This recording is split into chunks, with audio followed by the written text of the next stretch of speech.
Hi, I'm indie author Melinda Kucsera. Welcome back to another episode of Fantasy Lore and More. Today, Jasmine Young is joining me, and we're going to talk about a breaking of realms. So, welcome, Jasmine. Thank you, Melinda, for having me on the show. Oh, you're welcome. And now let's talk about a breaking of realms, because I got questions. What realms are we breaking, and why are we breaking them? They're all being broken. So the series is really about a girl who finds a hatchling that's not quite a dragon and then goes on to break the continent, or really the world order. Long story short, the concept kind of came to me. I was just trying to think of like a new series idea, and I was just putting all these ideas together, and this idea came to me, like, what if somebody can break worlds, right? Because like we often see stories with like wars within countries, but like what if somebody could actually break a world? Like what would that look like? And then that kind of helped me form the idea of like a world breaker. But then I started getting into like progression and like the realm building enterprise and all these other things. And so to kind of make it fit, I renamed it Realm Breaker. And so in this story, you have realms that are constantly breaking, but you also have worlds that are breaking. And just that idea, the title I thought was really cool. And I kind of fit the story around the title. Like, what does it mean to like break realms? What would that look like in a compelling story? And that's kind of where everything just came to life from there. It's just the sense of like everything is breaking, a continent is breaking, and like worlds are breaking. Okay, now you got to explain, like, how do you break a world? How do you break a realm? What is that? You've mentioned a lot of questions. Now you got to answer them. Yeah. Okay, so if we go a little bit deeper into this, what really makes me excited about this project and what I'm appealing to the market and what I hope people really like from this and what makes it different is the realm building enterprise. And so this is that progression kind of magic system. Progression is pretty new to me. It's something that I just kind of stumbled across, I would say, last November, and it just really fascinated me. And so I wanted to build a world using progression. And so the realm building enterprise is what that is. And the concept behind it is, what if you can build villages or towns or realms? And I thought that was really cool. And a couple reasons why I wanted to kind of explore that further is, first, I remember like I used to be a gamer. So I don't know if you've played games where like you can build stuff. Like there's this game called, I think it's called like Empire Four Kingdoms. And I only played it because it was called Four Kingdoms, which is like my other series name. But like you could build stuff and like fight with people and campaign. And I thought that was so cool. And I just remember my days of doing that. And then I also remember too, there were times where I was on YouTube just doing like research. I was doing like free roam research for my other series. And there was this one video that was like, hey, we're going to do a Kickstarter for this game that we want to create. And, you know, we have all these games based in medieval Japan where you're fighting kingdoms, but like we want to just build kingdoms. And that seemed to generate a lot of interest. And I was like, okay, how do I translate that into a book? How do I translate that into dragons? Because I feel like dragons are cool. I haven't really written dragons yet.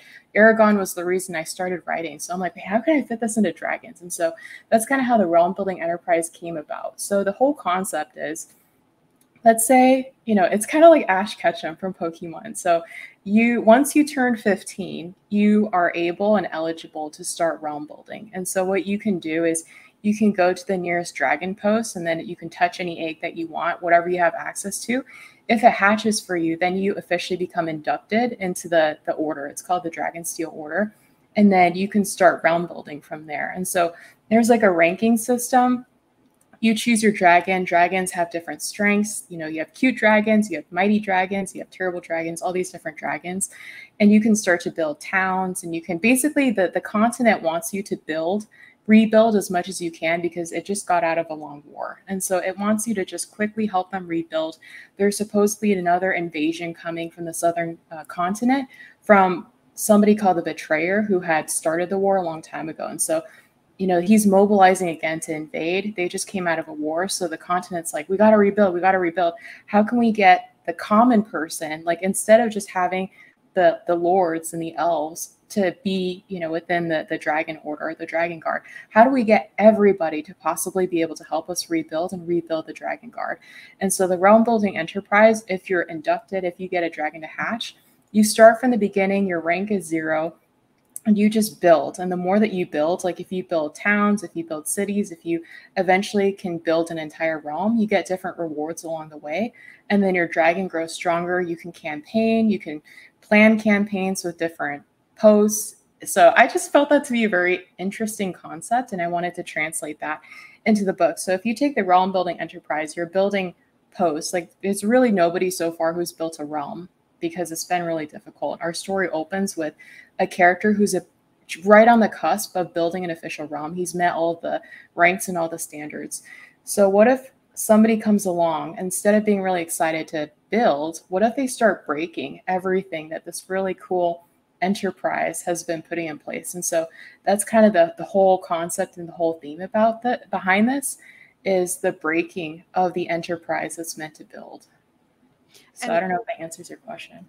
But like, so like, is it like smashing things to bits is the breaking? Oh, or no, this is very cool. Like, and does the character actually get out like a hammer and nails and start like physically like did like, you know what I mean? Like do they actually get that granular where they have to like go source some lumber, build some things, attract some people? like what is it like what is the nitty gritty of like building a realm? Or is he like hire people to like build it? And where does he get the money from if he's hiring people? I have so many questions. So many questions. Yeah. So I'm kind of doing things in reverse. The first two books are really about breaking. And then it's not until the third one that I feel like I have the time now to let the character actually start building. So that's where I'm really going to get into. Okay, you start with nothing. You have no resources, but the Dragonsteel Order, it's given you a starter pack, so to speak. And I just wanted to make sure it wasn't too gamey. Like I did want it to feel like epic fantasy. So like as a starter pack,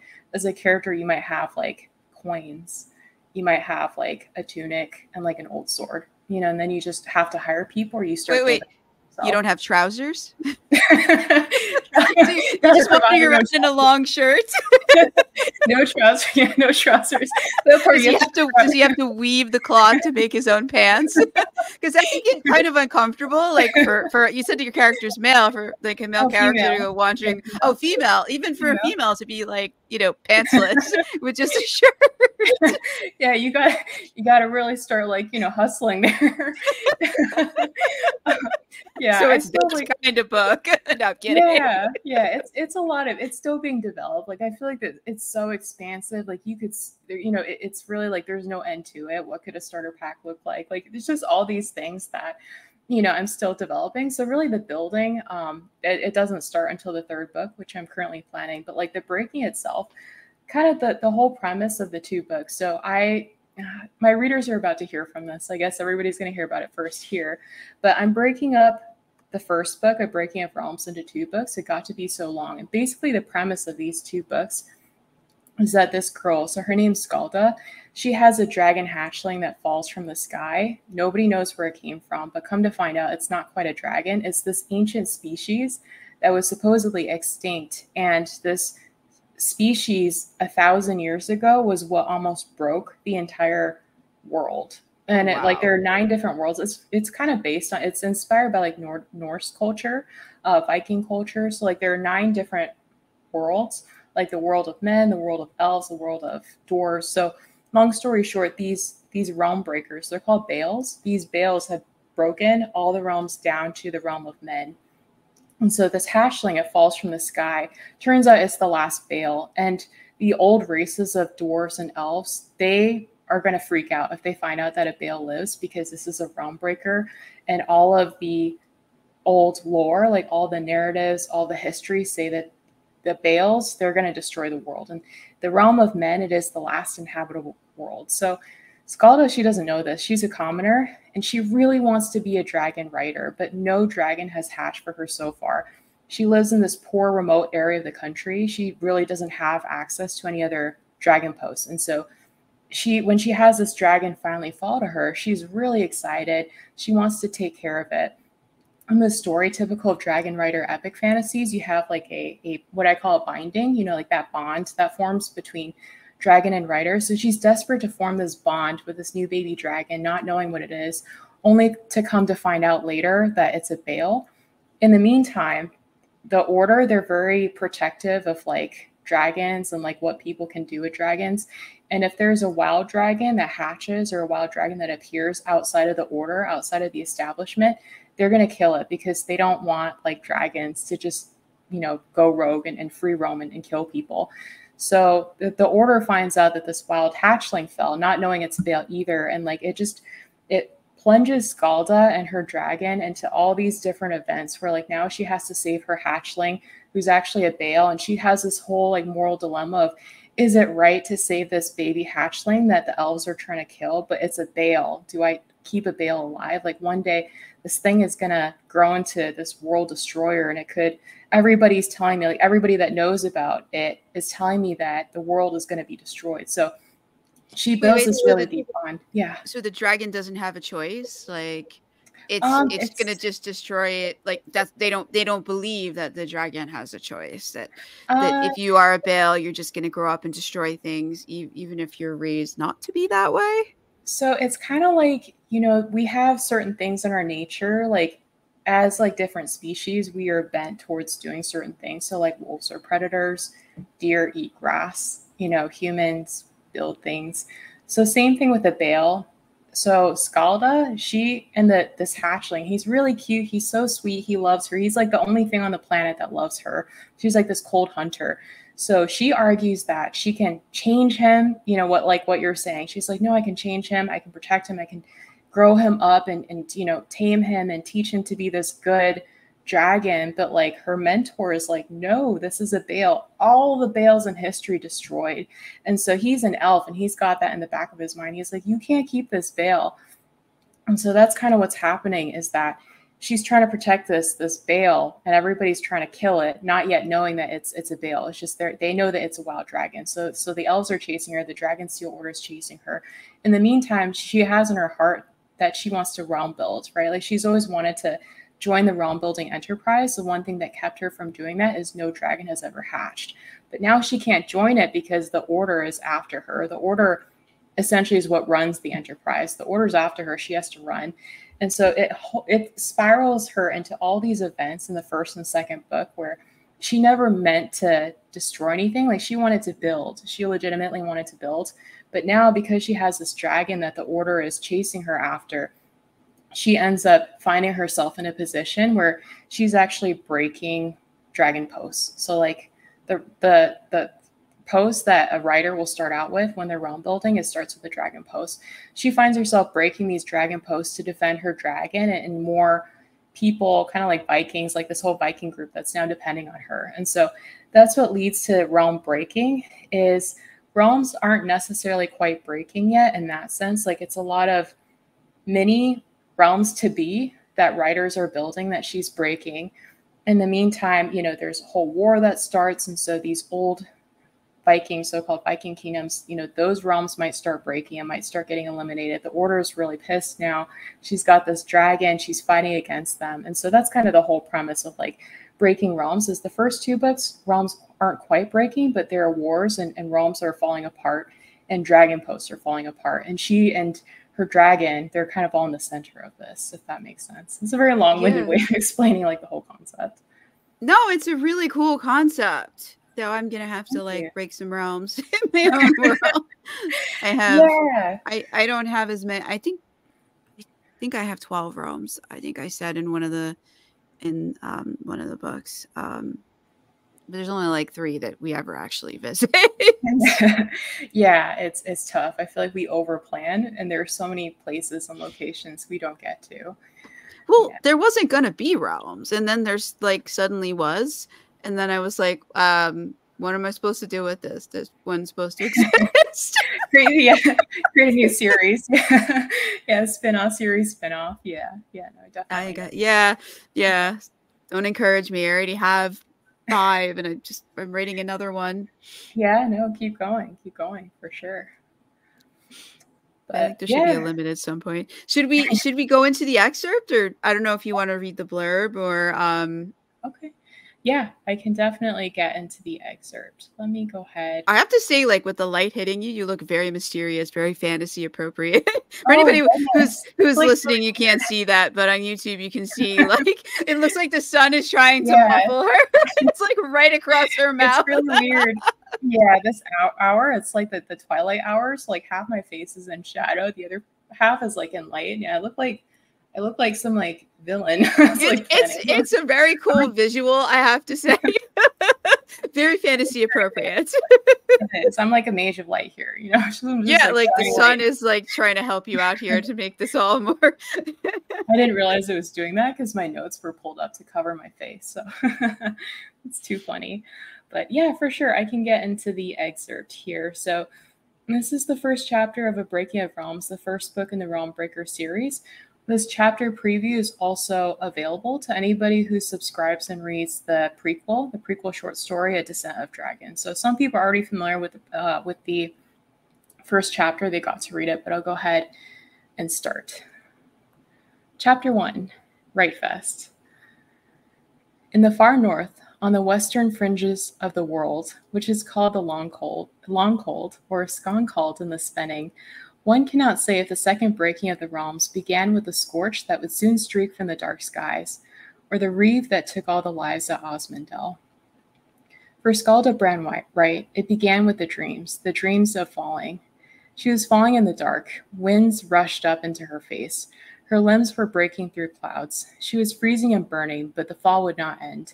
The quaking air meant to tear out her eyes. A foreign voice pulsed in her mind. Help! Help! Help! Skálda burst upright out of her pallet. The dream ended, and she was back in the corner of the barn.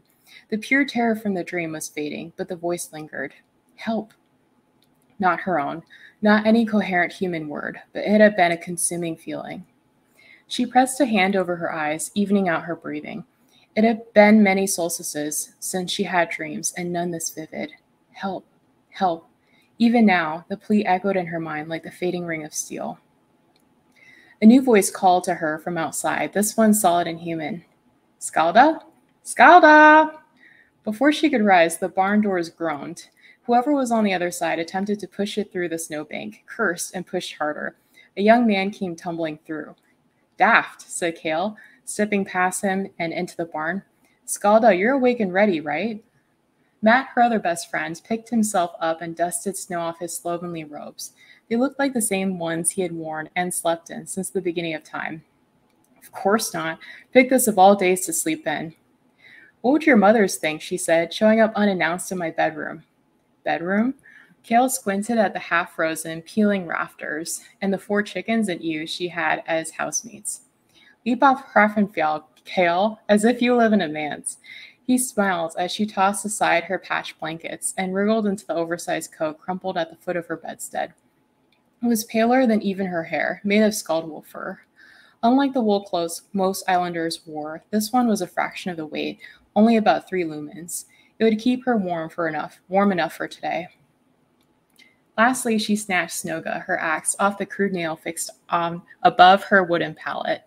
Oh, good, said Matt. She's ready, before she shows up late for her own Rightfest. And he was back out the door. Have you had breakfast yet? Said Kale. I'm not hungry. Skálda, you need to eat. His voice faded as she glanced through the barn door. Nothing hovered in the skies but glacial clouds. Kale touched her back. Everything all right? Though the plea from her dreams troubled her, she nodded and followed Matt out. Her boots crunched over ice, and the familiar sting of the north smarted her cheeks. Skálda inhaled the cold, hating and cherishing it. Glancing at the sky alone would not tell her the time of day. Even in the spring, it was always a dramatic slate.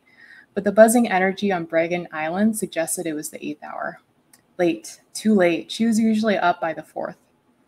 They left behind Sculler's Row, the poorest district on the island, and wound around Seven Fists, the frozen bight where Herser Björk ran his fishing operations. She shooed aside a flock of sheep.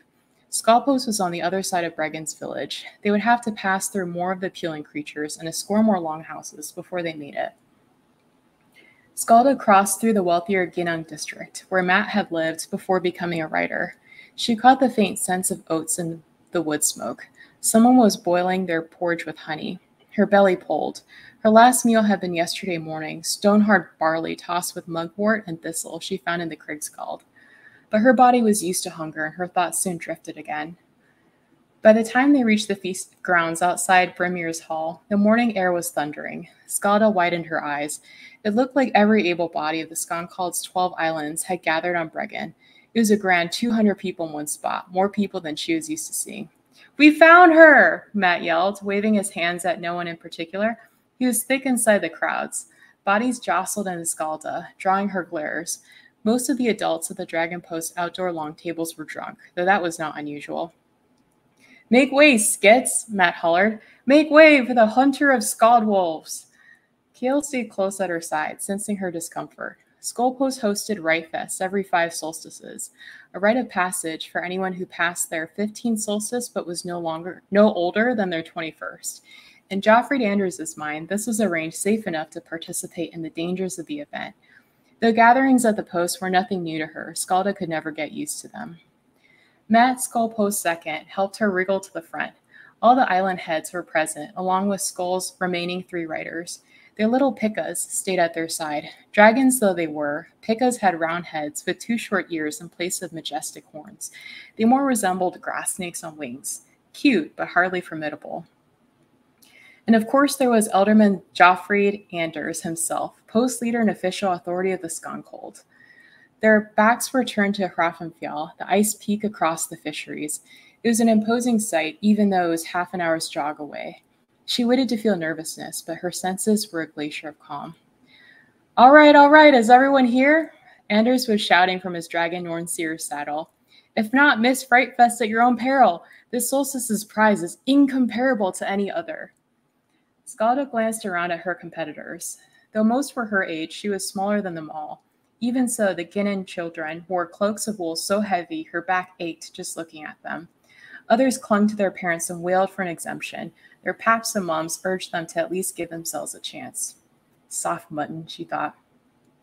"Remind you of the rules today," Anders called. Everyone knew the rules, but the buzz magnified as the precursory ceremonies moved to a foreseeable end. "Your only goal is to climb Hrafnfjall to the top and back, following the blue signpost. You must follow the post. To aid you, you may select one weapon of choice." He lowered his voice dramatically. "For the Skald wolves." Many young men cheered, though a few parents whimpered. "It's all theatrics," a Ginning father assured his boy. Skálda trained her eyes ahead. If they scaled Hrafnfjall, they would certainly encounter Skald wolves. "Of course, you can appeal to Fingolfa's ravens for mercy at any time. Simply yell, 'Mercy, Fingolfa,' and you may turn back. You will sit out for the remainder of the fest." The older boys in front of Skálda snickered. "What?" said Kale, catching her shake her head in disgust. "Anders is so tender," she whispered. "I don't think this is how the Vigardians hosted Rite Fest in Old Sven. Back then you make it through, you don't come home." "Good thing we aren't Vigardians, Skald." "Whoever touches the last signpost first will earn the solstice's prize, and there is only one prize." Anders paused for effect. It worked. Puffs of beer breath soured the air as the cheering burgeoned. The elderman nodded at Matt, his post second. Matt squirmed out of the crowd and made for the long table behind his post leader. A chest sat atop.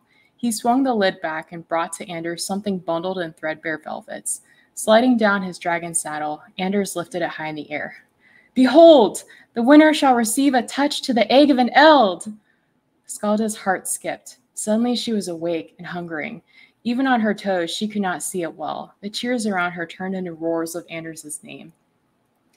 Dragons grew to a wingspan of 75 paces across, so it was said, with wingspans like a ballista's bolt.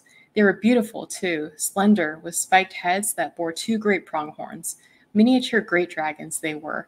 As a child, she had pored over the bestiary in Anders' office, daydreaming about the rare dragon she might one day bind with, if she ever became eligible to join the order. "I didn't know he was keeping eld egg," she murmured.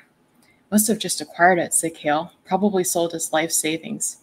And his soul. I'm impressed he wouldn't keep it for himself." "Look at him." The retired Republic Centurion looked more animated than he had in ages, yet even a Rite Fest could not hide the haggard bags around his eyes. "He's pining for his 5th rider." "Of course he is," Kale whispered back. "What is he, an elderman of 118 chapters?" 119, get it right or he'll take off your head." Kale grinned. Neither of them knew much about chapters, only that they were a unit of measurement the order used to quantify a dragon's battle experience and his rider's rank. "Look," Kale elbowed her, "you have competition." The boys at the front, Keto Asker and Otter Helston, sneered at the rest of the contestants. Both were Breck boys from the island over. She recognized them all too well. 4 solstices ago, they had stoned Albers, Matt's cat, to death for fun. Kale was right. Nothing would stop them from doing the same to her on the mountaintop and blaming it on the wolves. They shouldn't assume it'll hatch for them, she said. Anders' holler soared above the crowds. All right, foul in, champions, one at a time. Choose your weapon. Remember, you were permitted 1. Skálda had not cared enough about Rightfest to wake at the 3rd hour just to line up early, but now she regretted it. Kale accompanied her to the back of the line. 17 youths stood ahead of her, edging towards the tables. Anders kept only 3 of everything. Once a weapons class was claimed, it was gone. The contestant ahead of her, Helga Ivers, clamped her mother's arm and burst out, Mercy Thingolfa! The feast grounds roared with laughter. Helga's face reddened. Tears streamed down her chin. She let go of her mother and fled back to Ginung. Kale shook his head. Her parents wailed for her to come back. Skálda felt no pity. Ahead, Keto selected the only sword in display, an old one Anders had retired for a modern short sword. Keto's best man, Otter, chose a double-headed axe that made Snoga appear a pica to an eld. By the time Skálda, the last one in line, made it to the tables, all the axes and pikes had been taken. That left her only the bows, dull daggers, and caltrops. The codfish could use a bow better than her, and blunt daggers and caltrops would be of no use against a pack of scald wolves. Anders trotted up to her. All the good ones have been taken, eh, Skald? She shrugged. He nodded to Snoga. Or you could always take her with you. The contestants were back with their sprawling families, all waiting on her. Skálda kept walking the length of the tables, studying everything that was left. She keenly felt Keto and Otter's eyes. No one had touched the weapons class on the last table. On it remained 3 wooden shields, half the length of her body, iron-plated in the center to guard her hand. She passed her axe to Anders and took a shield. This will do. Behind her, Keto jeered. No blade for the wolf hunter? Are you that arrogant? His friends and cousins hooted. Matt cupped his hands around his mouth. Hey, shut up, skitfish. Then her best friend rushed to take her side. Skald, he laughed with embarrassment. This is a joke, right? She inspected the shield's durability. His smile dropped. By the raven, she's serious. Anders rubbed his well-kept gray beard. Even he looked puzzled. Matt lowered his voice. Hey, wake up. I need you to hatch that eld so you can share the latrine responsibilities at the post. Kale stepped between them. Go away, Matt. It's her Rightfest. He nodded at her shield. Sublime choice, my friend. Shove off, both of you. She pushed through them. Anders and the island heads moved off the meat grounds and toward the frozen shoals of Bregan's limits. The horde followed him, their sheepskin shoes dirtying the snow. The next time Anders stopped again, Hrafnfjall towered behind him. He rattled off the rules for surrender one more time.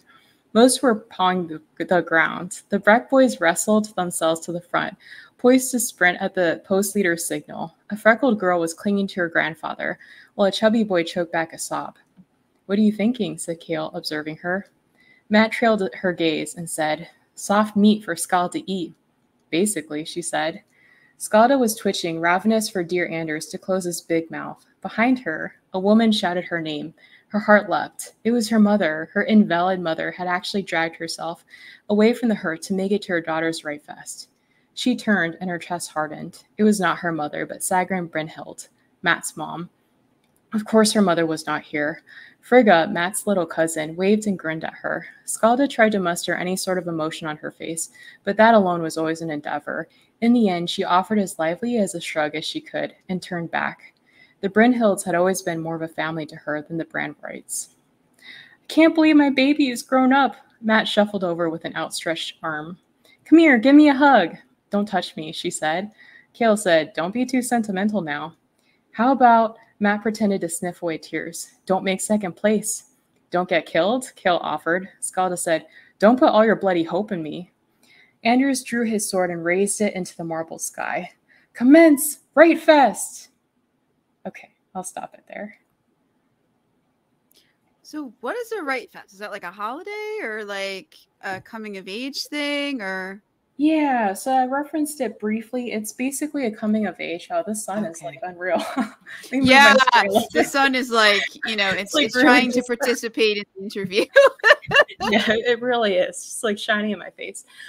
So Rite Fest is basically a rite of passage. So in this world, it takes place in what's called like between like the Spanish people. And so the Spanish people, they have this old tradition. It's called Rite Fest. And so that's what Anders is doing. It's like a rite of passage. I didn't give too many details into it because I kind of wanted to show what it was. But Anders talks about, hey, in order to win the Rite Fest, you need to climb up this really tall mountain and make it safely to the other side. So that's kind of the premise of this particular Rite Fest. It may differ between, the years, but it's just some sort of a rite of passage. No, and that's important, like for any culture to have. So that's really cool. What is the Enterprise? Because you mentioned that before we went into it, and it's. Can you talk a little more about that? Yeah, so that would be the realm building Enterprise. I feel like I've read so much that like my tongue is falling off. Like take a drink. Oh, I'm good. I feel like I'm not used to talking so much. So the Enterprise is basically what we talked about. It's that progression system. It's where, so you have the order, right? So the order, the Dragonsteel Order, it's kind of like the establishment in itself. The realm building Enterprise is the program that it runs to allow anybody to touch a dragon egg. If the dragon egg hatches, then they become what's called a builder, a realm builder, or a rider. And from there, they can join a dragon post and they start building their villages. They start growing their dragon, advancing in rank. So it's basically like that progression ranking system. Yeah. So the Enterprise is not people. It's a program. Yeah, it's that program to rebuild and then rebuild within the Dragonsteel Order, if that makes sense. So this is a game. It's kind of a game. So it's I think that's it. Like I don't really like lit RPG. I've read a few and it's not for me. And I think that's the thing. I'm just not going to understand it because I'm not into lit RPG. Okay. Yeah. But other people will. Yeah, so it's not a game. So this whole story, it takes place in like an epic fantasy. So like, consider it like an epic fantasy. But like that's the thing I'm struggling to understand. Like if it's an epic trying to like fantasy, explain it. Yeah, I'm trying to explain it in a way that's like more modern. So like think of it. Okay, I'm trying to think of it in like modern terms. So like a computer is the order. So think of the computer as like the Dragonsteel Order. The software is the Enterprise. So the Enterprise is what enables any writer. Like it has the laws and rules. Like basically it's like, hey, if you hatch your dragon and you get inducted into the order, here are the rules of what you need to do. You can join a dragon post. You can start a dragon post.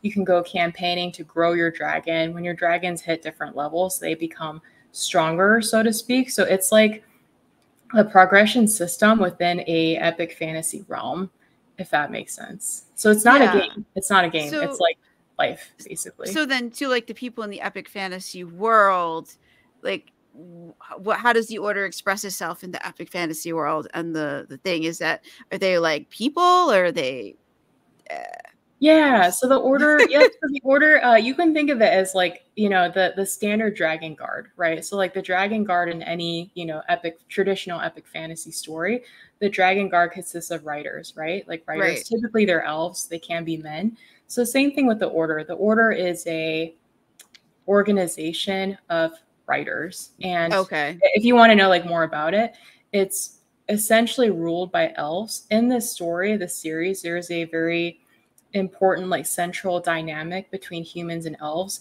Elves are seen to be superior, they're better, they see humans as like lesser, worse, and they treat humans like less because of that. And so that starts to kind of get more fleshed out as the story goes on. Skálda, being a human, becomes very impacted by this. So she sees how elves are treating their people, the elves who rule the order. And so within the order, you have the elves that are running it, but at the very top, you have who's called the Lord Prince. He's the one that runs everything. He's the most powerful rider of them all. He's the most powerful builder, so to speak. Like he has like all these different chapters. Like dragons are kind of ranked by chapters, and I get into that into the book. I think it would be like too long to explain it here, but dragons are quantified. Their strength is quantified by what's called chapters. And so he's got like 10,000 chapters. He's the most strongest rider. He's the Lord Prince of the Order. So he runs it, but then like the order in itself, it's like your typical dragon guard. It's got riders in it, and the elves are running it.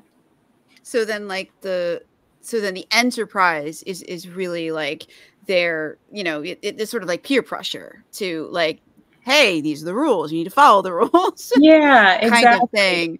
Exactly. I get it now. I get it now. Yeah, So exactly. like, how do they measure your dragon's power to know like what chapter? Am I getting this right? The terminology. Yeah, so it's a neat. lot. I'm just curious. Like, Yeah. Is there like tests that the dragon takes to see like if you can perform this skill, you're at this level, kind of a deal? Yeah, so there's a spell. It's called the Lair 3. When you speak that spell over a dragon or over a rider, it's going to tell you how many chapters they have immediately. And so what the Order has done, again, because I don't want it to be lit RPG, like this is supposed to be like a story, but then like it's like epic fantasy, but then the subgenre is like progression. So within this, you have so basically how this works is before the Order came into being, dragons were wild, dragons roamed, they didn't have riders. That's part of the reason why the elves right now, the Order, they don't like wild dragons, because back in the day, dragons destroyed, they ate, they killed, they did whatever they want. The elves don't like that. They're like, nope, we want to control you. So that's why they kill the wild dragons. Well, back in the day, the wild dragons, they didn't have the Order. They didn't go to each other and be like, oh, how many chapters do you have? This is all something that the Order created around what was supposedly like the natural, like the dragon's natural progression. So like what I have in my story is every dragon has what's called a dragon script. It's like the equivalent of their soul. Their soul is like their story. The more you grow their soul, the more they grow and become more powerful, because their soul is kind of like their story. Whenever they expand their soul and become stronger, they gain a chapter, so to speak. So like it's like a chapter within a story. Like kind of wanted it to be like symbolic, like they're gaining more chapters in their greater story, their greater soul story. And that's cool. Thank you. So how do they do that? How do they grow their story?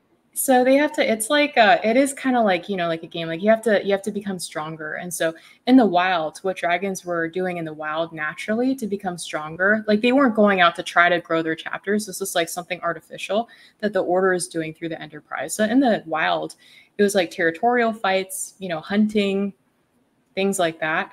Within the Order, because the Order wants to quickly rebuild, they want everybody to grow their dragons. They want to be prepared for this invasion by the Southern continent. This is all artificial. Like they created this ranking system. They created chapters to quantify everything so that they can rank people. They really want to control people. Like they want to control the writers. They want to control writers. They want to control people's identities, their, how they define themselves. So everything is all centered around the ranking system. And so they can be like, oh, well, you're a baron because you've reached 250 chapters and that's who you are. And so that's kind of the Order's way. Yeah. So that breeds competition, which then gets people to keep leveling up. Why does the Southern continent want to invade them? So is there something they have that they want, or? Yeah, so there are a lot of rumors around this. So the ruler of the Southern continent, he's known as the Betrayer on Elondria, the northern continent where the story takes place. So 40 years ago, there was this really massive war that took place, and it was led by the Betrayer. He was a rogue human mage, and basically he just, long story short, we don't get into the details in the story, but like he just, classic, he starts a war. He almost kills like all these major royal bloodlines. And the only reason why he didn't take over as the new emperor of Elondria is because the dragon stopped him. The ruling family of the elves, they're called the Morghuls. Like the Morghuls also are the ones that run the Order. The Lord Prince is a Morghuls. The Morghuls like stopped him narrowly because of dragons. And so because of the dragons, he was forced to go populate the southern continent. Rumors have it he wants the northern continent, just better territory, power hungry, whatever it is. They don't know, but they're like, oh, he's coming back to invade. He's coming back to invade. In the Realmbreaker series, Skálda, the main character, as she starts to navigate through the Order and the Enterprise, and she starts to question, hey, they're trying to put me in a box. They're trying to tell me who I am and define me based on their terms. But like, is he actually invading? Or is this all a ruse for the Order to be like, oh, you have to join the Order and we have to control the writers because he's invading and we need to protect the continent? So there's always that constant question in the back of Skálda's mind. She doesn't know. And nobody really knows. Just, that he's invading is kind of the driver. Well, it's a good way to stay in power, is that there's a threat of something coming. Then somebody else is not going to try and like get powerful to outrank you because they maybe don't want to deal with this situation. Yeah, exactly. They want to be in charge if there's a war coming. Yeah, so there's this whole question, and the first two books, especially the second one, really starts to explore that. One of the other main characters in the book is Skálda's brother, Eric. So Skálda is the commoner. She's the one who's going to break the system, break the enterprise. And then there's her brother, who's the opposite. Her brother is the strongest Dragonlord in the entire order. So like the highest rank that you can get to is Dragonlord. You have to be 2,000 chapters or greater. So he made it. He's the strongest writer in the Dragonlord order. He's second writer to the Lord Prince. And he's on the cusp of being able to make the official, to build an official realm. So you have to meet all these benchmarks to build a town, to build a city, to build a capital, and then to build a realm. He's the first one in all history who's about to build this realm. He's right on the cusp. He's so famous. Everybody hails him as this legendary person. And he's the one that's really championing the enterprise for the Lord Prince. He's like, yeah, no, this is great because we have to protect the continent. It's your moral duty and you can build a future that you want. And so he's really the one that's championing this versus Skálda. She's going to end up being the opposite, where she's like, is this even real? Is there actually an invasion? And so there are those two perspectives that are kind of clashing. Did he actually take hammer and nails and build the structures in his city? Yeah, so this is where that takes time, if you have to actually physically build it, because in a game you click a thing and then hey, things. But in an epic fantasy world, somebody would actually have to get out the hammer and the nails. And yes, and that's part of the reason why nobody's ever been able to build a realm outside of him. He's this aberration of nature. He's managed to climb as far as he has in 12 years. He came from the same poor family that Skálda did. So I'm still fleshing out the whole realm building enterprise for Skálda to actually start getting into it in book 3, but it's going to depend on how much wealth you have. If you're really wealthy, you should and could go hire engineers, city planners, building a castle. Or attract people to come and because they believe in you and they want to strike out on their own and start over. Yeah, because you could do it without money if you lure people. Not lure people, but if people are attracted to what you're trying to do. Yeah. So that's the whole premise that I wanted to try to convey with this realm building enterprise in this series, is that there's no one strategy. You could pay people. If you don't have the money, you could go start building yourself, which will take ages. You can go hire people. You can barter with people. You can choose to not build at all and go be assigned go be an unassigned writer at the high post, and the high post will kind of retain you. And when the time's right, they may decide to assign you at another post. So there are all these different things that you can do. Maybe you don't even want a realm build. Maybe you just want to, I call it advance your dragon, go on campaigns, grow your dragons chapters, hit these different ranks so that you can get different rewards and just not build anything. If you build, then you do get different rewards, but it isn't easy. And so part of this drive, Skálda's brother's come on guys, realm build. Part of that drive is because, statistically, he and the Lord Prince talk about this.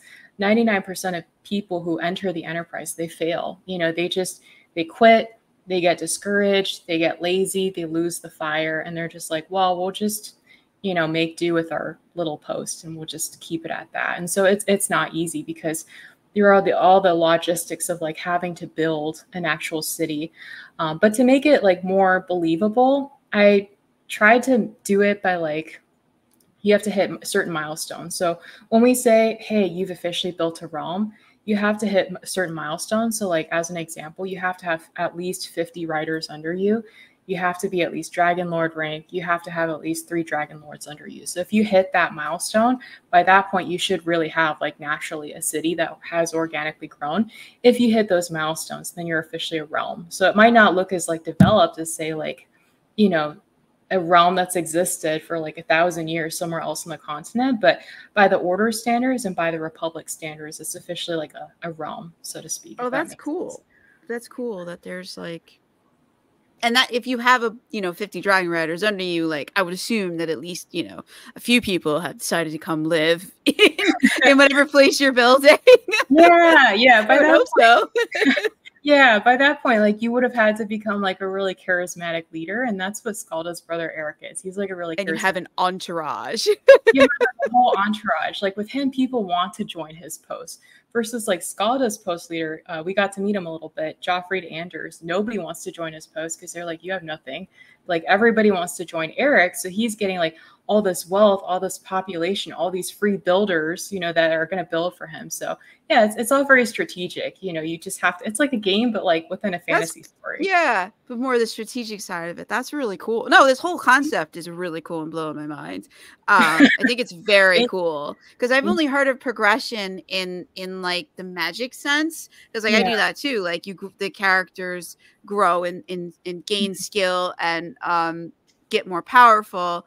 And that's the only way that I had heard of progression fantasy, and that's the way that I've done it. But that's really cool that you're actually doing it in the world itself. In the you just have progression like baked into everything, and that's just really cool. Thank you. I have to say, like, you know, what really, you know, as I was just thinking about this, what really helped inspire me was reading Michael Miller's Ascendant. In all honesty, that was my first real exposure to progression. I mean, I'd read a little bit of Will White's Cradle. It didn't really connect with me, but like reading Ascendant, I was like, yeah, it's not for everybody. He's really nice. And that Will White, he is just he writes really well. My only beef with him is that in the first Cradle book, the first one, other than the fact that the covers are hideous. Really? I love the covers. Well, I don't know if he changed them, but the original covers were like really like ugly. But like the first Cradle book was like the guy had no powers, which I thought was really cool. But then like in the middle of the book, like they all die and there's this like cosmic reset from these beings from outside. And I was like, at that point I threw the book against the wall and was like, okay, this is Deus Ex Machina, and I hate that as a reader. Yeah. So, I mean, maybe like there was down road some kind of explanation, but when you have to like literally like in the book, like these cosmic beings like hit like a reset button and rewind and stop the thing that destroyed everything, so your characters continue. I was like, yeah, it's not for me.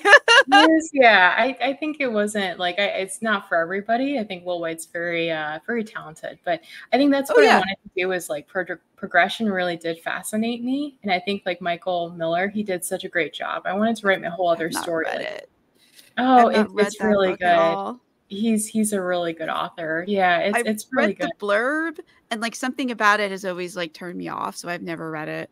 Sorry. Oh, okay. No, that's okay. Yeah, I don't know if you like my book then, if you don't like us, but yeah, no, it's just I really like that idea of like, you know, a fantasy world, but you got the progression that's like believable, and then you have like dragons, and then just the whole concept of like, what if in a fantasy book you can actually build kingdoms? You know, what would that look like? So that was the whole. That's really cool. And to go back to your comment that you were saying that I might not like yours, I did really like the excerpt. I was really enjoying this. I really enjoyed the writing, and it was a very interesting world with the Vikings thing. Yeah, so thank you. Maybe he's doing the progression, but like yours is definitely very accessible from what I heard. Oh, thank you. I appreciate it. I wanted more. I was sad when it stopped. Oh, well, the first chapter, it's I moved the date. Actually, I just announced to my readers, I moved the release date from October 30 to October 2nd. I had somebody who was like semi-angry. They read the prequel, a short story, Descent of Dragons. They're like, I read the whole thing, enjoyed it, only to find out that like it's not even available until October. And I'm like, that is a good problem to have when you have an angry reader because they want the book. So I'm like, all right, well, there's no sense waiting. This has been moving a lot faster than I thought. So the date is moved officially to October 2nd. And then because I split the book in two, the second one, you won't have to wait for too long. It's almost done too. I've been working on it today. I would say probably, you know, for sure before the end of this year. I'm aiming to release it sooner, but it's all going to be available very soon. I love the cover too. I think I saw. I think you posted it in one of the is it the indie cover? Indie, yeah. Fantasy authors. That was such a cool cover. I have no feedback. Oh, thank you. I appreciate that. Yeah, I apologize about the noise. Naturally, the ice cream truck always comes when I'm on call. But anyways, the artist it's a fun interlude. I hate the ice cream truffle. So like I have to say, like, one of the most difficult thing, I mean, this book in general was just difficult to write, just trying to figure out like where it was even going. I would say, you know, in a lot of ways it was my first real book, because like my first and only other series, Four Kingdoms, that really started, you know, when I was 15. Yeah, like 15 years ago, and it's been like a steady development. But like this is my first series where like I'm writing it as like a published author, you know, so it's been difficult on a lot of levels, but finding a good cover, oh my goodness, like I went through so many you are iterations. speaking to the choir on that. I think my covers are hit and miss. Some of them are great. Some of them I keep trying to find a better version for some of them, and you just spend so much money on it, you know, you're just like dumping money to try to find the right artist. Yeah, I've recovered some books like multiple times, and I'm like still not happy. And it's just like, it's so hard, you know? Yeah, it's really hard. And yeah, I mean, I think the artist that did my first cover, it wasn't terrible, but I'm like, it's not what I'm trying to convey. I don't know if it's, you know, going to be super marketable. And it's just thousands of dollars later, you know, you find I think, you know, it is worth paying. Like if you have somebody really good, the guy who did mine, just fantastic. He apparently did the illustrations for A Song of Ice and Fire. And I'm like, I want you, because you know how to do dragons, and dragons, you know, they're very particular. Like not everybody can do a dragon on a cover. Some just look wonky. Some look, you know, like YA or like middle grade. And I'm like, I just need the perfect looking dragon. And so you know, ages later, I found him, and he's not cheap, but he is very good. So it's not easy finding a cover for sure, especially for dragon. It's not. I have a couple of dragon books. It is not easy. I'll have to ask you afterwards who you used, because I just it's I ended up doing one of them myself because I just could not. And I was like, you know what? I have Daz. I know how to use it. I have all the dragon models they've ever created. We're just going to render them all until we find one that looks right. There you go. Sometimes doing it yourself is the best, you know, because you know what you want. Yeah, it's just, I don't have the skills to do it. I wish I did. If I did, I'd just do mine all. But yeah, sometimes you know what you want and like what you need best, you know. And I think as great as certain cover artists are, they don't necessarily understand our market and our niche. So like what looks great to them, like my Four Kingdoms books, I think look beautiful, but I don't know looking back if they're quite right for the niche. And so I think it's always important to trust your gut for sure. No, and like this also was not a book that I thought had a lot of commercial potential. So I was like, I really can't justify like going to like a designer, because like this was just like a fun like thing.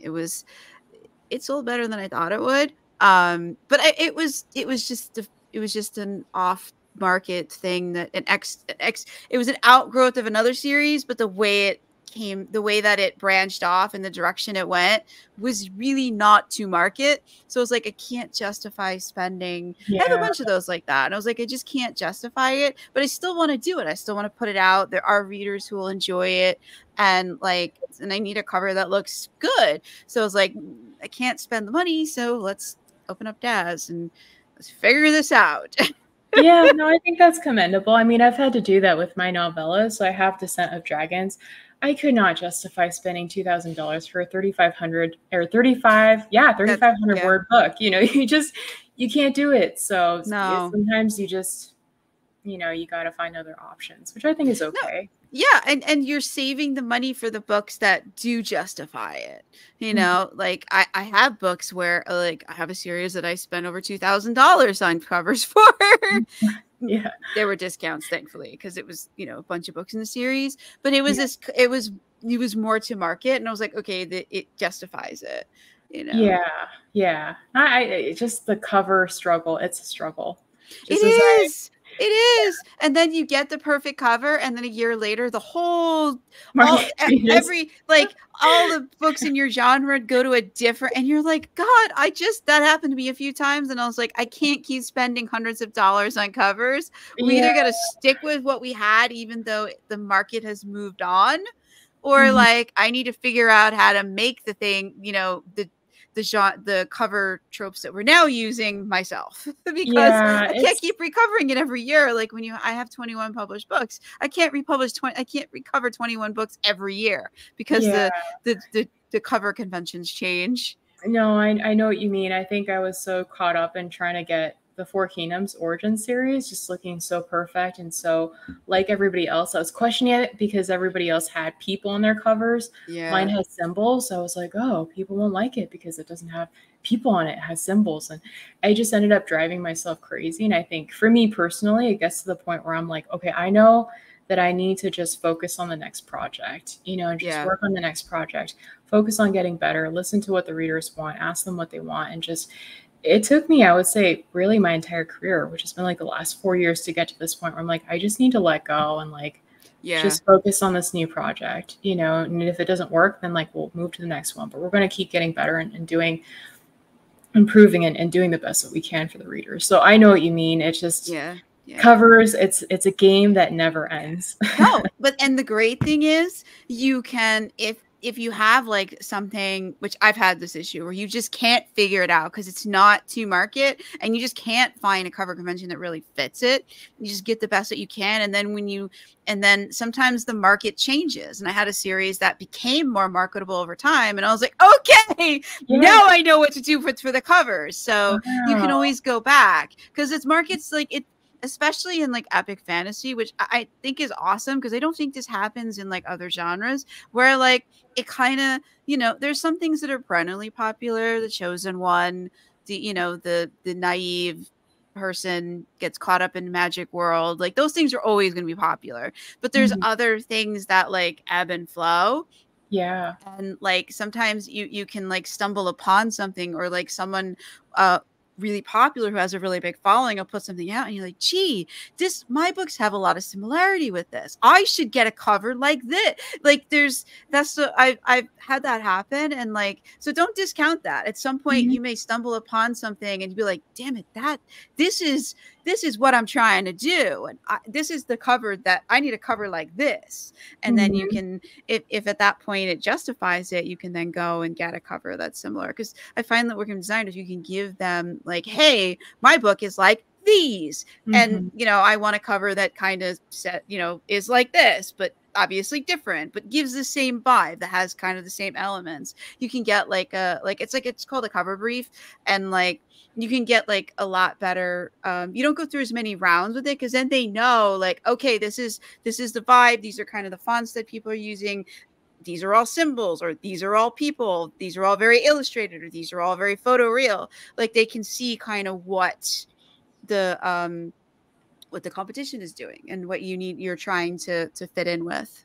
Yeah, for sure. I have a designer who's so good at that. I mean, I can just list off what I need. And that's what I did the first time around, not really knowing, what was truly competition in my market. I was just like, well, these look nice. And yeah, no, there are plenty of really good illustrators. I think for mine, I don't know. I felt like mine was a little bit difficult. Like I don't know that anybody's covers really look like mine. I feel like a lot of authors say like, oh, nobody's covers look like mine. But I feel like for Breaking of Realms, I've looked at other people's dragon covers and nobody's really looks like mine. I gave my illustrator the creative ability to do whatever he wanted within like what I was trying to capture, like Breaking Realms. So yeah, it was scary for this time around, not knowing. You pay all this money up front. You're like, what is it going to turn out to be? Yeah. Yeah. I think we got an awesome cover like out of it. It's very striking. Thank you. I hope so. That was the goal. It's a different angle than you usually see dragons in on the covers, which I think is what makes it so visually arresting. That and the color combination, the orange and the blue. Oh, thank you. Yeah, I sure hope it's a cool cover. Yeah, you don't want to pay like thousands only to find out it's not what the market likes. So I mean, like, I think like in terms of dragon books, as long as there's like a dragon on the cover, like in some kind of action-ish pose, and the dragon looks cool, like I think that's all you really need. I think so too. I have no idea how I'm even going to commission the rest. I'm like, I don't know, like just come up with what you think looks good. I just need a dragon. I think it works. Just tell them the dragon needs to be, destroying something. For the realm breaking series, for sure. Yeah, destroying something. So I think that's good. I might use that. I'll be like, I don't know, but just dragon destroying something, that's all I need. So yeah, with space for the title and your name, so because it's a very cool image. You don't want the illustrator to put important stuff where you have to put text, because then that's like not fun.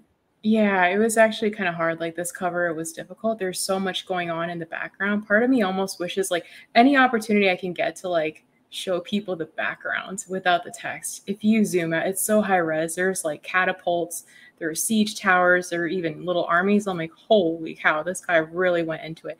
You can't see it because the cover, you know, it shrinks, but it was hard finding somebody who could do the text because it was very busy with like the siege background. So yeah, you think about all these things, you know, as you publish your next project, you think about all these things, like how to create a really good cover. Is the font readable? So it's just been a nonstop, really tough book, but I'm really hoping, I've had some good feedback from the beta so far. I'm really hoping that people enjoy this one and that they find it to be something different, but like within a familiar kind of niche. No, it sounds like, just hearing the excerpt, like it definitely fits into like the Vikingish dragon other stories. Like I think you've hit all your, from what I'm hearing about it, and also putting a new spin on it, which is cool. Thank you. Which is what we want. We don't want to read the same old. We want some elements the same, so that we are like not feeling like we're a fish out of water, or like. But no, I think you've got a really cool thing. I hope it does really amazing. Thank you. Hope it takes off. Hope it takes off like a dragon. Like, that would be the dream. Yeah, I've like a realm-breaking dragon. Destroying the market. Yeah, that's the hope. Yeah. I mean, hey, that's why the market exists. Somebody's got to destroy it.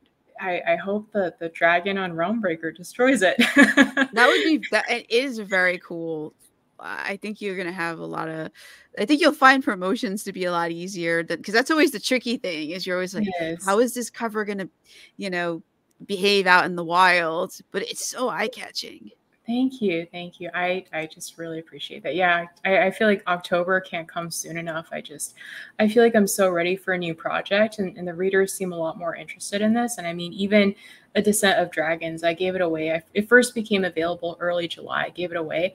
Already it's been a month. It's garnered like a quarter of what The Morrowfall, my other novella, gained over like 6 months. So like you can just tell, you know, certain projects are just, they take off better than others. Yeah. So I'm hoping that people do like this new one. I think what I found is that there's a certain audience where like the progression system is confusing them, versus others are like, no, this is great, I get it all. So I'll be antsy to see kind of that dual dynamic and what people think of everything. No, I hope it does amazing. It's very cool. So all right, so how many books are going to be in this series? So right now, is it open-ended? Yeah, so nobody knows this. This is like officially out there now. I'm planning for 7. I mean, there could be more than that, but I'm planning for 7. The first book is pretty much in its final stages. Second book, it's pretty close to the finish line too. Just starting to plan the third one. So I imagine 7. And then if it does really well, I could probably expand it to like 10. Oh, that's really cool. So how many, so we said definitely 1 is going to be out this year. And there's a prequel novella, which is already out. And the book 2 hopefully be out by the end of the year. Oh, for sure. So then, yeah, like next year, are you like thinking like trying to get 2 or 3 out next year? Yeah, like, what's the goal? I'm just, we don't, you know, it's really, you can't say for definite. I'm just curious, like what what cadence you have in mind, like as like a goal, like what you're shooting for. Yeah, I feel like I'm the kind of writer, like I try to be high volume. You know, I know a lot of top authors out there, they talk about like churn, you know, hit that certain writing amount. For me, I try to do that. I do have a daily word count that I strive to hit when I'm not in editing mode. And I typically do hit that every week, but it's hard to always say. I would say my goal is at least, this is going to be probably aggressive, but at least 2 more Realmbreaker books next year. And then I still have my other series that I'm working on. Plans change, you know, all the time, but yeah, in terms of Realmbreaker, at least I would like to get at least 2 out next year.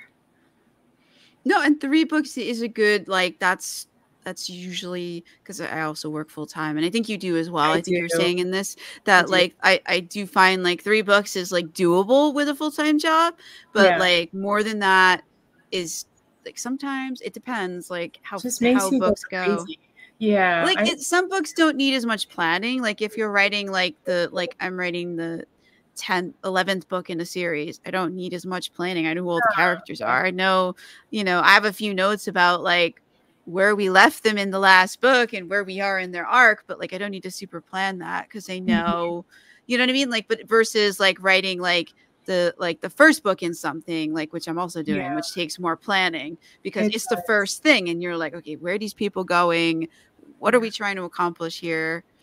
Yeah, I think too, like the other thing, like I tend to write like very heavy lore. So like the thing with my books, I'll see, how this does, but I have heavy magic system and heavy lore too. And so like I think just trying to plan the lore, like the history of the kingdoms, the political dynamics, who's ruling who, the family history and the bloodlines, that can be so time consuming. You can't always, at least for me, like I can't get it done in a day. Like my muse just will do its thing whenever it chooses to do its thing. Sometimes I have a really great idea come into my head as I'm driving, but I can't like sit Oh, I down and just hate be like, okay, that. download it. Oh, I hate that. I know, and I'm It's like, the I need worst. I need to write it down, but you Oh, can't it's the because you're worst, driving. and you can't, yeah, because you're on the highway going 55 miles an hour, surrounded by Mack trucks, and you're like, damn it! Definitely don't take the phone. I Yeah, hate that. And then you get yeah. home and you're like, God, I'm starving. I had this awesome idea, but now I can't remember it because I'm trying to figure out what the heck I'm supposed to eat. What am I going to eat for dinner? I'm totally like that too. Like in the car, I'll be like, don't forget, don't forget. By the time I get home, I'm like, Yes. wait, I need to just do all these other things, and then I'll sit down and write it down. I think I there's this tried. rule. Oh yeah, go ahead. No, I tried one time to hit the like because Google Docs, you can hit like on your phone, like the dictation thing. I'm trying to do this while I'm driving, and the Oh, car is it's so veering. hard. I was like, oh God. Yeah, And I like know. after the near brush with the Mac, well, it wasn't that near. Like we were drifting toward and I yanked it back. The idea was gone. And I was like, Oh no. no. I think there's a saying. I don't know if it's true, but it's like if 7 seconds pass after you've had your thought, the chances of you never remembering it again is like so big. I can't remember where I heard it. So like I get so paranoid. I'm like, oh, if I have a good idea, like I try to like stop and write it down if I can. But yeah, it's a struggle. It's just the muse turns on when it wants to. So yeah, Yeah. it's not easy. And I think that's No, what it's takes the not. time. Yeah.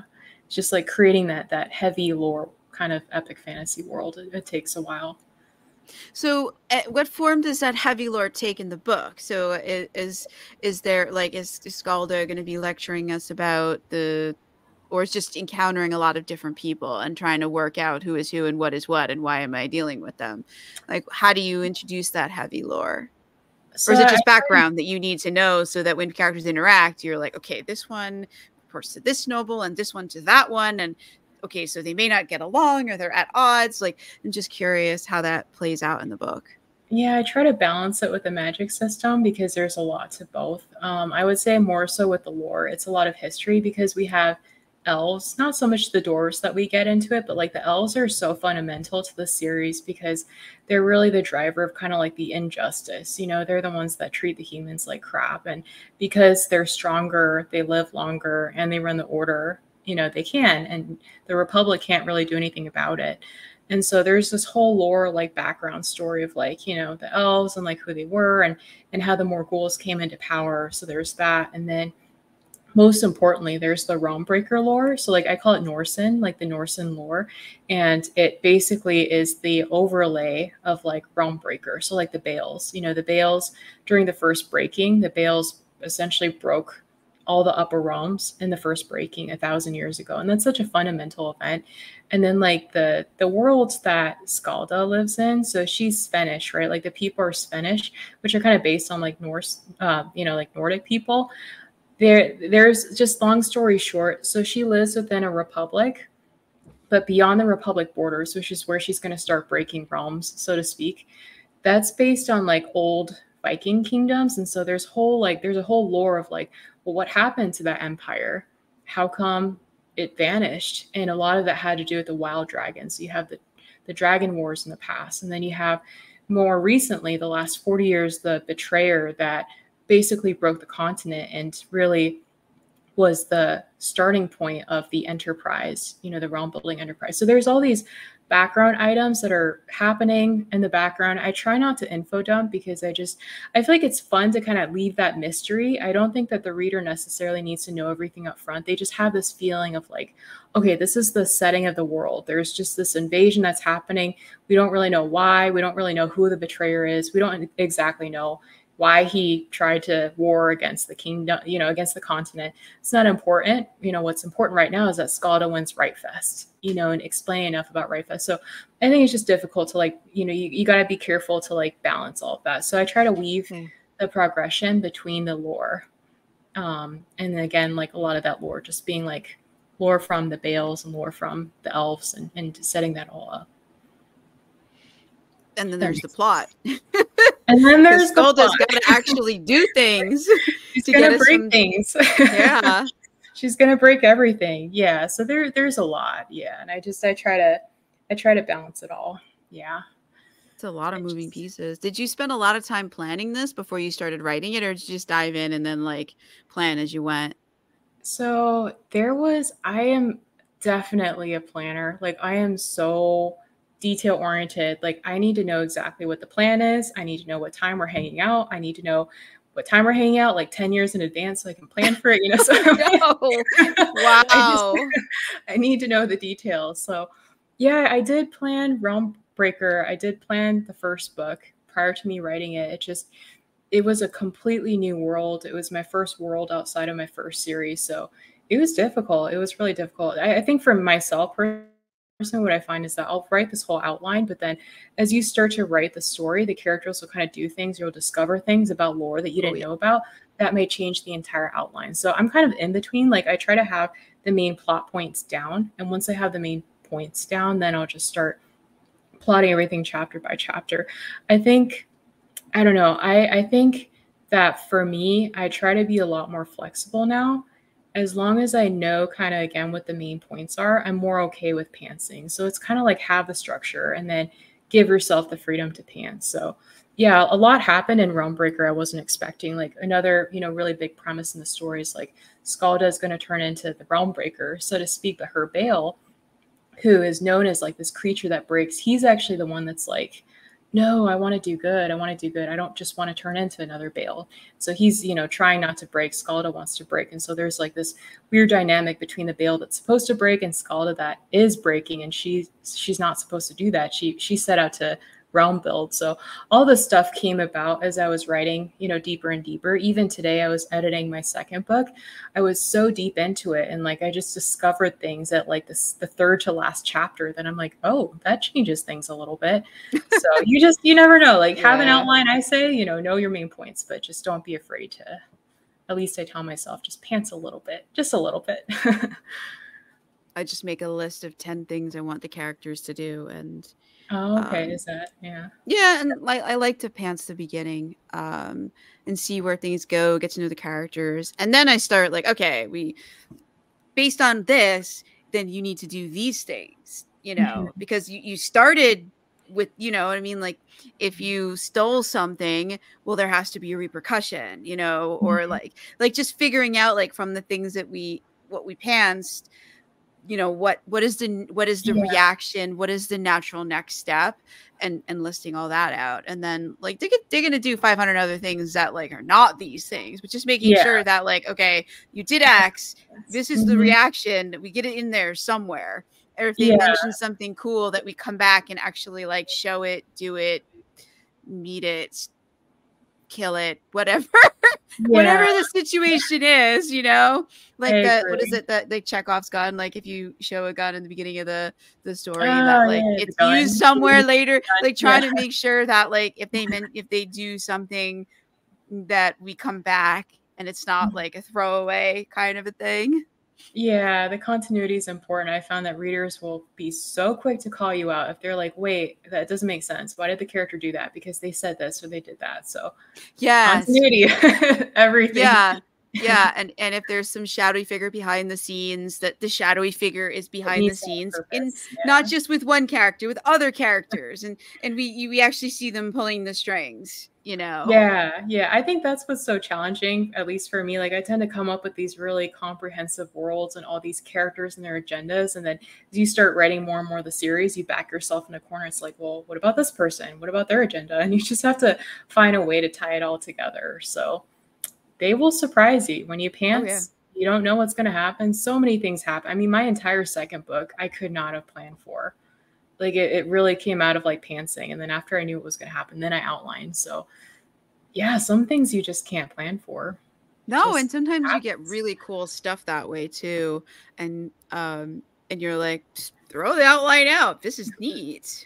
Yeah, it causes me a lot of anxiety because I don't like wasted words. Like, if I have to delete 20,000 words from a manuscript, I'm like, oh, that was 2 weeks down the drain. So that's where my compulsive behavior of needing to outline comes from. But yeah, you can't force it.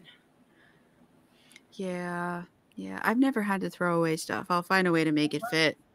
Yeah. Or I'll put it somewhere else. We'll just do it in another book or novella, or you know, there's always somewhere that it can go. Like, I don't like wasting words either. Yeah, I've definitely, like, there are weird nooks and side paths that like the original Realm Breaker, A Breaking of Realms, took, and I'm like, I'd love to use that. It does not fit in the story, so we'll have to see. Like, I want to repurpose it. Yeah, no, you should. You can do some neat stuff with that.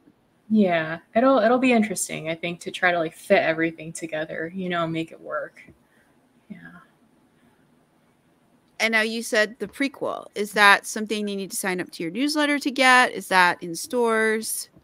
So this time I'm only posting it, so it's only available if you sign up for my mailing list. So it's really short. It's 3,500 words.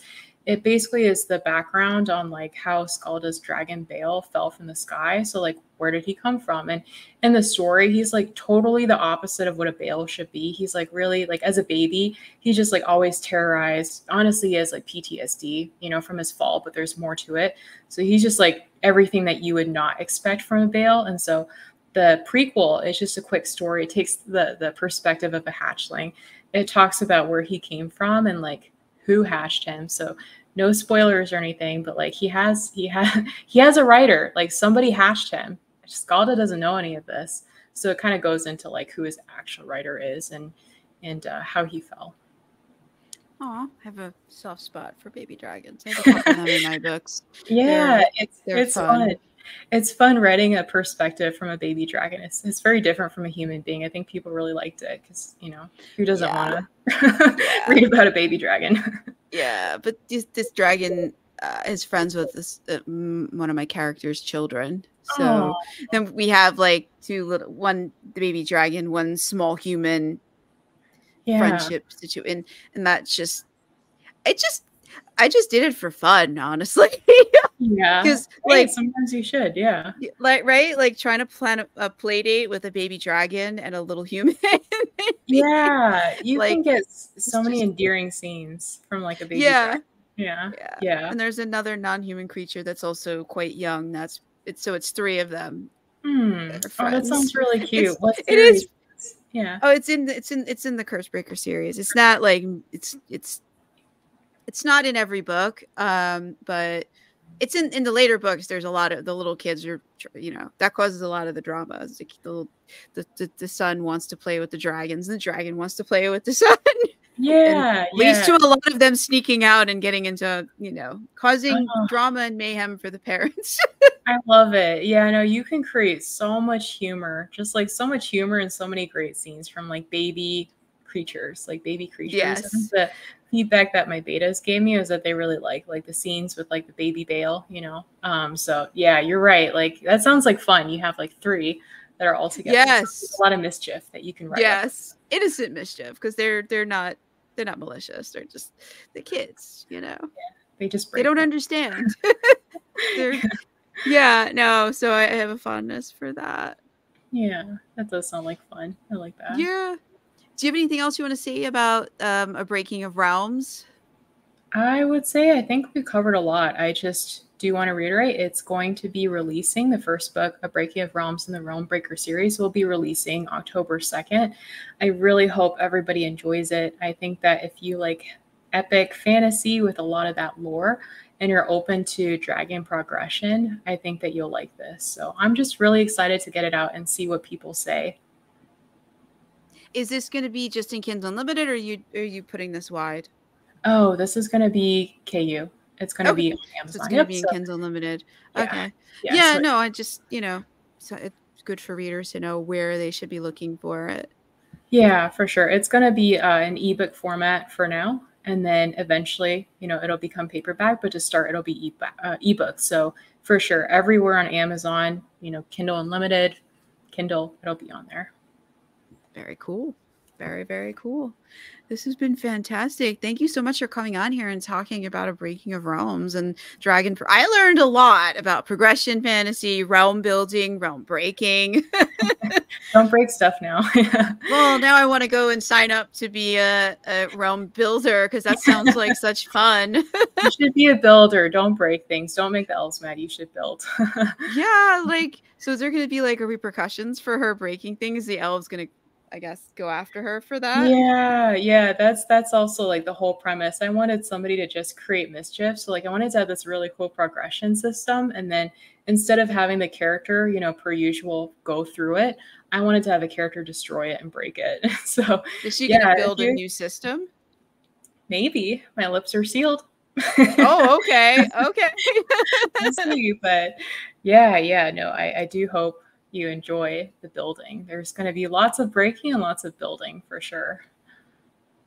No, it's the first 2 books that we're breaking, and then the next 5 we're building.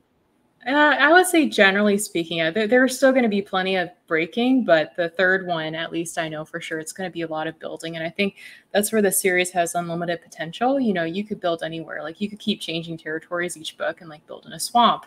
The next book build in a desert, and then the next book build on the coast, and have its own different kinds of things that come up. So they'll be building, but lots of breaking. It's going to be more breaking than building. More breaking than building. That was going to be my next question.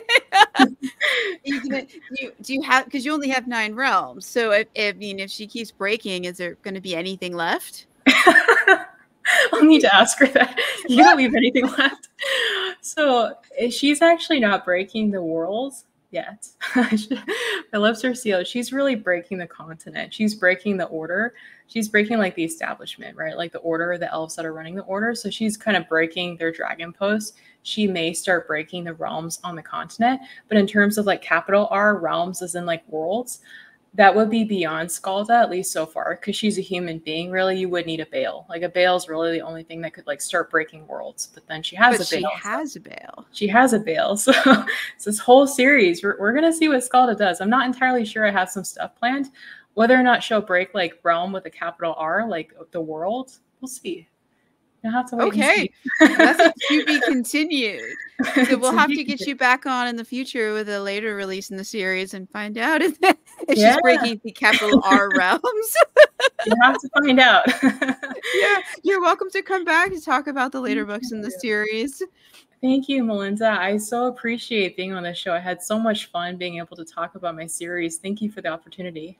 No, thank you. I really enjoyed this. This was very cool. I learned a lot. This is very cool. Thank you. I had a lot of fun talking with you.